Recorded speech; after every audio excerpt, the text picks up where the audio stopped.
ಹೋಮಿಯೋಪತಿಯಲ್ಲಿ ಶಸ್ತ್ರಚಿಕಿತ್ಸೆ ಅನ್ನೋದಿಲ್ಲ. ನೋಡ್ರಿ, ಅದು ಸೂಪರ್ ಕಾರ್ಪೆಂಟ್ರಿ.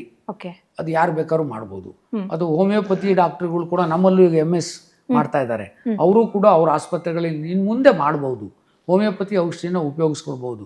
ಶಸ್ತ್ರಚಿಕಿತ್ಸೆ ಈಗ ನೀವು ಅಲ್ಲ ಕಣ್ರಿ, ಮೀನಿಗೆ ಈಜಕ್ಕೆ ಬರುತ್ತಾ? ಅಲ್ಲ, ಮೀನಿಗೆ ಮರ ಹತ್ತಕ್ಕೆ ಬರುತ್ತಾ ಅಂದರೆ ಅದಕ್ಕೆ ಮರ ಹತ್ತಕ್ಕೆ ಗೊತ್ತಿಲ್ಲ. ಅದು ನೀರಲ್ಲೇ ಈಜೋದದು. ನೀನು ಮತ್ತೆ ಗೊತ್ತಾ ಮೀನಿಗೆ ಮರ ಹತ್ತೋದು ಗೊತ್ತಾ? ನಿಮ್ಮ ಹತ್ರ ಆಪ್ರೇಷನ್ ಇಲ್ಲ, ನಿಮ್ಮದು ನೀವು ಡಾಕ್ಟ್ರ್ ಎಲ್ಲ ಅಂದ್ಬಿಟ್ರೆ ನೀವು. ಹಸು ಹೊಲ ಉಳಲ್ಲ ಅಂದರೆ ನೀವು ಹಸು ಹಾಲು ಕೊಡುತ್ತೆಯಾ? ಅದಕ್ಕೆ ಹಾಲು ಕೊಡೋದು ಮಾತ್ರ ಗೊತ್ತು, ಅದಕ್ಕೆ ಹೊಲ ಉಳೋದು ಗೊತ್ತಿಲ್ಲ. ಹೊಲ ಉಳೋಕೆ ಎತ್ತುಗಳಿದಾವೆ, ಉರ್ತ್ಕೊಂತ ಬಿಡು. Same thing here. ನಮ್ಮಲ್ಲಿ ಶಸ್ತ್ರಚಿಕಿತ್ಸಾ ಇಲ್ಲ ಅನ್ನೋದು ಒಂದು ದೌರ್ಬಲ್ಯ ಅಲ್ಲ. ಇಟ್ ಈಸ್ ನಾಟ್ ನಂದು ಅಲ್ಲ, ನನ್ನ ಟೆರಿಟರಿ ಅಲ್ಲ ಅದು. ಪ್ಯೂರ್ ಶಸ್ತ್ರಚಿಕಿತ್ಸೆಗಳನ್ನು ನಾವು ಕಳಿಸ್ತೀವಿ ಅವ್ರ ಹತ್ರನೇ. ಆದರೆ ಶಸ್ತ್ರಚಿಕಿತ್ಸೆ ಮಾಡಲೇಬೇಕು ಅನ್ನೋಂಥ 150% ಕಾಯಿಲೆಗಳನ್ನು, ಅಪೆಂಡಿಕ್ಸ್ ಇರ್ಬೋದು, ಟಾನ್ಸಿಲ್ಸ್ ಇರ್ಬೋದು. ಸೊ ಹೋಮಿಯೋಪತಿನಲ್ಲಿ ಸರ್ಜರಿ ಇಲ್ಲ, ಅದಕ್ಕೋಸ್ಕರ ಅದೊಂದು ಸಿಸ್ಟಮ್ ಅಲ್ಲ ಅಂತ ನೀವು ಅನ್ಕೋಬೇಕಾಗಿಲ್ಲ, ಅಥವಾ ಜನತೆ ಕೂಡ ಅನ್ಕೋಬೇಕಾಗಿಲ್ಲ. ಇಟ್ ಈಸ್ ನಮ್ಮದು homeopathy is a system of medicine. It's not system of surgery. ಅಲೋಪತಿನಲ್ಲೂ MD ಡಾಕ್ಟ್ರು ಬೇರೆ, MS ಡಾಕ್ಟ್ರು ಬೇರೆ. ನೀವು MD ಮಾಡಿರೋ ಡಾಕ್ಟ್ರ್ ತಕ್ಕ ಹೋಗಿ ನಂಗೆ ಇಲ್ಲಿ ಕುಯ್ಯ ಯಾರು ಅವ್ನು ಕುಯ್ಯಲ್ಲ, MS ಮಾಡಿರೋ ಅಂತಕ್ಕೆ ಹೋಗುಂತಾನೆ. Simple. It's a system of medicine, hence we don't have surgery.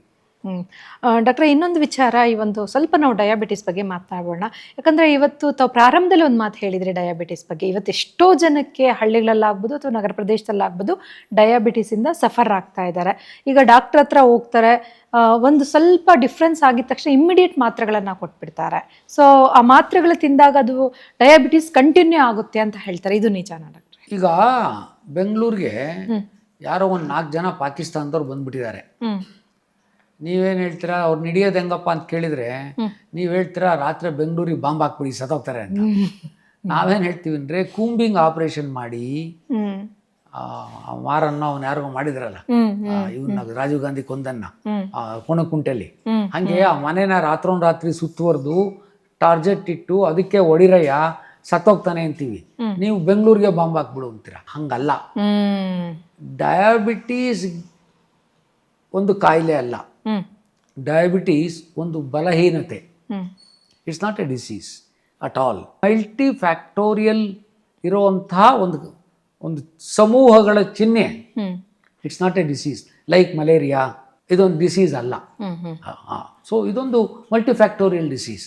ಇದನ್ನು ನಾವು ನಾನಾ ಕಾರಣಗಳಿಂದ, ನಾನಾ ಜನಗಳಲ್ಲಿ ನಾನಾ ಕಾರಣಗಳಿಂದ ಬರುತ್ತೆ. ಒಂದೇ ಕಾರಣದಿಂದ ನಾನಾ ಜನಗಳಲ್ಲೂ ಬರುತ್ತೆ. ಸೊ ಅಲ್ಲಿಗೆ ಅದೇನು ತೋರಿಸುತ್ತೆ ಅಂದರೆ, ಡಯಾಬಿಟೀಸನ್ನು ನಾನು ಹೇಳಿದೆ.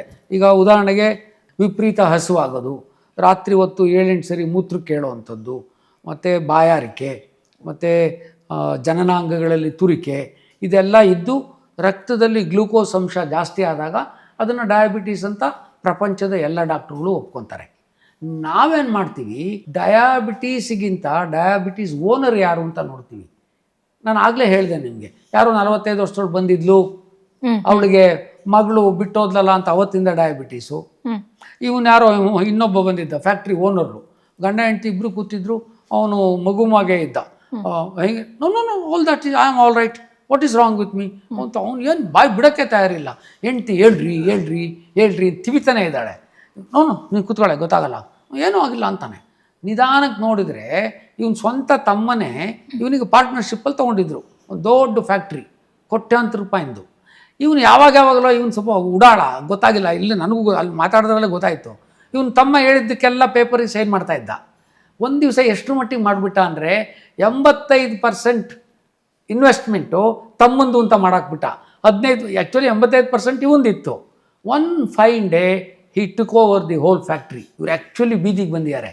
ನನ್ನ ಎದುರುಗಡೆ ಸೂಟು ಗಿಟ್ಟು ಜೋರಾಗಿ ಹಾಕ್ಕೊಂಡು ಅಮ್ಮವರು ಜೋರಾಗಿ ಬಂದಿದ್ದಾರೆ. ಅವಳು ಏನು ಹೇಳಿದ್ರು ಇವ್ನು ಹೇಳ್ತಾ ಇಲ್ಲ. ಯಾವುದೋ ಇನ್ನೊಂದು ಉದಾಹರಣೆ ಕೊಟ್ಟ ಮೇಲೆ ಅವನು ಬಾಯಿಗೆ ಬಿಟ್ಟ.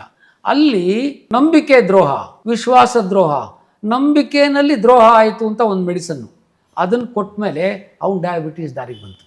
ಅಬ್ಸಲ್ಯೂಟ್ಲಿ. ಹಾಗೆ ಹೆರಿಡಿಟ್ರಿಯಿಂದ ಬಂದಿರೋರು ದಾರಿಗೆ ಬರ್ತಾರೆ. ಅಂದರೆ ಲೈಫ್ ಲಾಂಗ್ ತಗೊಳ್ಳೋಂಥ ಅವಶ್ಯಕತೆ ಇಲ್ಲ, ಎಲ್ಲರಿಗೂ ಇಲ್ಲ. ನಾನು ಘಂಟಾಘೋಷವಾಗಿ ಹೇಳಬಲ್ಲೆ, ನಿಮಗೆ ಡಯಾಬಿಟೀಸ್ ಬಂದು 2 ವರ್ಷದ ಒಳಗಡೆ ಬಂದರೆ ಅದನ್ನು ಗುಣ ಮಾಡ್ತೀವಿ ಅಂತ. ಡಯಾಬಿಟೀಸ್ ಗುಣ ಆಗಲ್ಲ ಅಂತ ಹೇಳ್ತಾರೆ. No, it is not. ನೀವು ನಾನು ಹೇಳ್ದಂಗೆ ನಾವು ಓದ್ಬೇಕಾದ್ರೆ 120 ಇತ್ತು ಫಾಸ್ಟಿಂಗ್ ಬ್ಲಡ್ ಶುಗರು, 140 ಇತ್ತು. ಇವಾಗೆಲ್ಲ 100ಗೆ ಮಾಡಾಕ್ಬಿಟ್ವಿ. ಮತ್ತು ನಾವು ಬದುಕೋ ಆಟ, ನಾವು ಹೇಳ್ತೀವಿ ಲೈಫ್ ಸ್ಟೈಲ್ ಡಿಸೀಸ್ ಅಂತ ಕರಿತೀವಿ. ಲೈಫ್ ಸ್ಟೈಲ್ ಡಿಸೀಸ್ ಅಂದರೆ ಹೊತ್ತೊತ್ತಿಗೆ ಸರಿಯಾಗಿ ಊಟ ಮಾಡಿದವನು, ಮೂಗು ಹಿಡ್ಕೊಂಡು ಜಪ ಮಾಡಿದವನು, ನೆಟ್ಟಗೆ ಕೂತ್ಕೊಂಡೇ ಇದ್ದ ಸನ್ಯಾಸಿಗಳಿಗೆಲ್ಲ ಬರುತ್ತೆ ಡಯಾಬಿಟೀಸು, ಅವ್ರಿಗೆಲ್ಲ ಕ್ಯಾನ್ಸರ್ ಬರುತ್ತೆ. ಅವ್ರಿಗೆಲ್ಲಿಂದ ಬಂತು? ಡಾಕ್ಟರ್, ಈ ಎರಡು ಔಷಧಿಗಳನ್ನ ಜೊತೆ ತಗೋಬೋದಾ? ಅಲೋಪತಿ ಮೆಡಿಸಿನ್ ತಗೊಂಡವರು ಹೋಮಿಯೋಪತಿ ತಗೋಬೋದಾ? ಬಿಗಿನಿಂಗ್ ಅಲ್ಲಿ ಏನಾಗುತ್ತೆ, ಈಗ ಯಾರೋ ನನ್ನ ಹತ್ರ ಬಂದೇನಪ್ಪ, 10 ವರ್ಷದಿಂದ ಅವನಿಗೆ BP ಡಯಾಬಿಟೀಸ್ ಇದೆ, ಅವನು ಅವೆರಡಕ್ಕೂ ಮಾತ್ರೆಗಳು ತಗೊಳ್ತಾ ಇದ್ದಾನೆ. ನಾನೇನಾದ್ರು ಸಡನ್ ಆಗಿ ನಿಲ್ಲಿಸಿಬಿಟ್ರೆ ರಿಬೌಂಡ್ ಫೆನಾಮಿನಾ ಅಂತ ಆಗುತ್ತೆ. ಅವನು he will go into a very big set back.